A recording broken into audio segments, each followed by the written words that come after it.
Hello.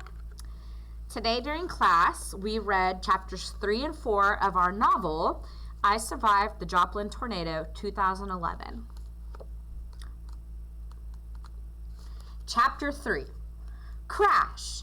Dex hit the pavement. It took him a few long seconds to realize what had happened. It wasn't the car that had knocked him down. It was Zeke. The dog had smacked into the bike, sending Dex tumbling into the street seconds before the car would have hit him. Dex sat there in shock until Zeke revived him with an attack of slobbering licks.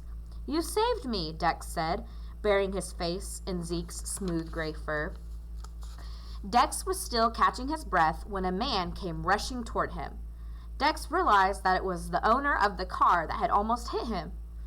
Dex hauled himself to his feet. "Are you okay?" the man asked breathlessly. "I think that dog of yours has superpowers. Did he actually push you off the bike?" "I think he did," Dex said, staring at the man. There was something familiar about his shiny bald head and friendly brown eyes. Wait, no. Could it be? Dex's heart started to pound. "You're Dr. Norman Gage," Dex blurted out. "The storm chaser." "That's right," the man said with a surprised laugh. Dr. Gage had his own TV show called Tornado Mysteries. Dad and Dex watched it every week. Jeremy had loved it too. What was extra cool was that Dad had actually known Dr. Gage in college. Dad always regretted that day they'd lost touch. "I'm Dex James," Dex said, trying not to squeak with excitement like one of the Tucker twins. "I think you maybe know my father, David." Dr. Gage studied Dex with a confused look, but then he burst into a big grin. "You're kidding me! You're Dave James' son?" he said. "I miss that guy. Your dad is one of the smartest people I've ever met." "I love your show," Dex gushed. "Ha!" Dr. Gage said. "And to think, I almost ran over my only fan." "No, my dad and brother love your show too." "That makes my day," Dr. Gage said, and Dex could see he really meant it. Dex looked over at Dr. Gage's vehicle, which he recognized now from the show. It was a bright red SUV with thick tires and a forest of antennas sprouting from the roof. It looked more like a tank than a regular car. "What are you doing here in Joplin?" Dex asked. Dex knew that Dr. Gage lived in Tulsa, Oklahoma, which was a good 2 hours away. "There's a workshop I'm going to this evening," Dr. Gage said, "but I'm going to stay over and do some storm chasing tomorrow. There's an interesting storm brewing to the west of here." Here's a little picture. There's Dr. Gage's SUV, Zeke the dog, Dex, and then Dr. Gage himself. "You'll think we'll get a tornado?" Dex asked. They got plenty of storms every spring, violent thunderstorms that turned the sky black and sent down sheets of rain. There was a tornado warning practically every week. But there hadn't been a big tornado in Joplin in 40 years. "You never know for sure when a tornado is going to strike," Dr. Gage said. "But I've been tracking this storm all week. From the way things are looking, I think we could get a tornado somewhere north of Galena." Galena was about 7 miles from Joplin, just over the Kansas border. Dex felt a mix of fear and excitement. "I've always wanted to see a tornado," he blurted out. Not a big one, of course, and not up close. He understood that tornadoes are one of the most destructive forces in nature. Powerful tornadoes are like mile-wide chainsaws with winds that can get up to 300 miles per hour, strong enough to pulverize buildings, turn a neighborhood into a pile of wood chips, or pick up a tractor trailer and hurl it 100 yards. Tornadoes were terrifying, but they were fascinating too, like Komodo dragons and black mamba snakes. And Dex had always wanted to see one with his own eyes, not just in YouTube videos and on Dr. Gage's show. "Tell you what," Dr. Gage said, "why don't you and your dad come along with me tomorrow? I can't guarantee we'll see anything. Most times I don't. But there's always something new to learn."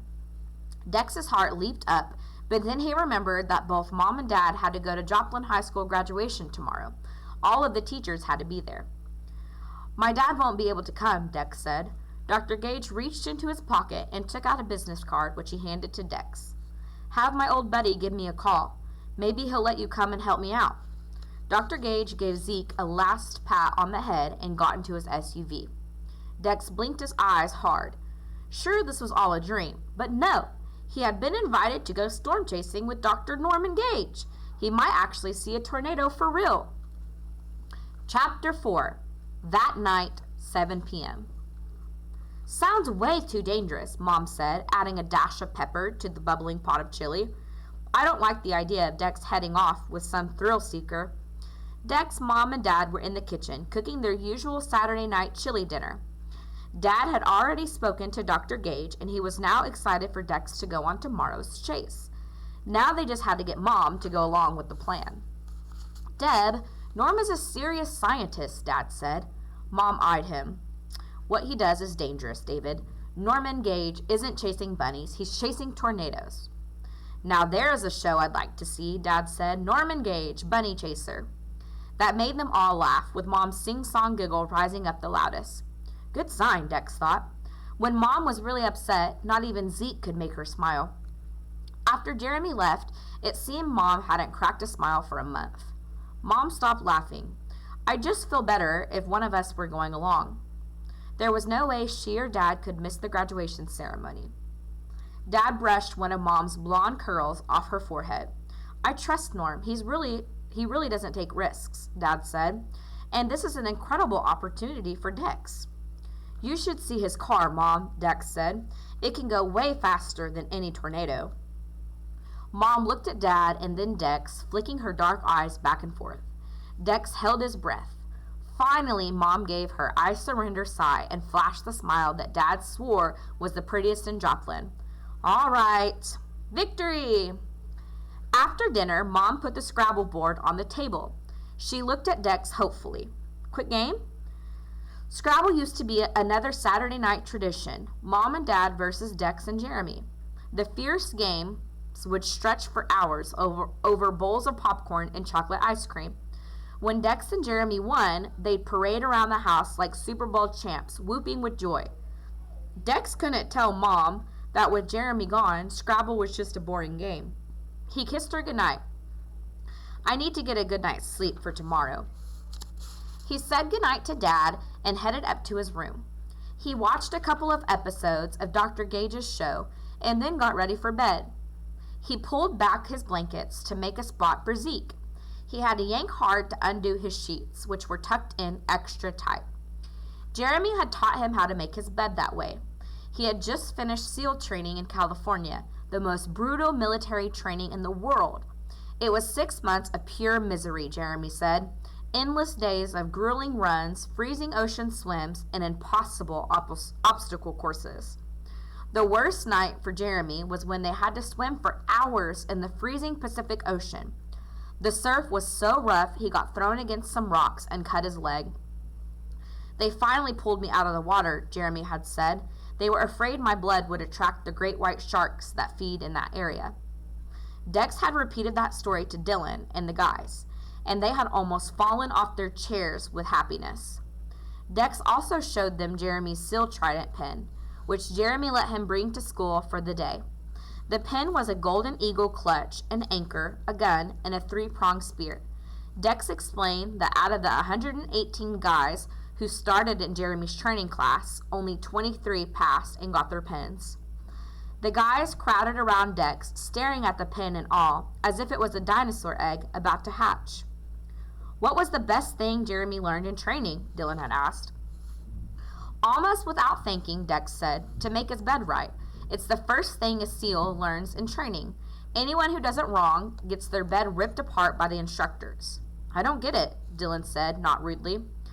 Dex had said the same thing to Jeremy, and now Dex repeated his brother's answer, almost word for word to the guys. Because you make your bed right, and you've started your day doing something right. And if you have a hard day, you can come home to a bed you made, so you can get sleep and get strong again for the next day.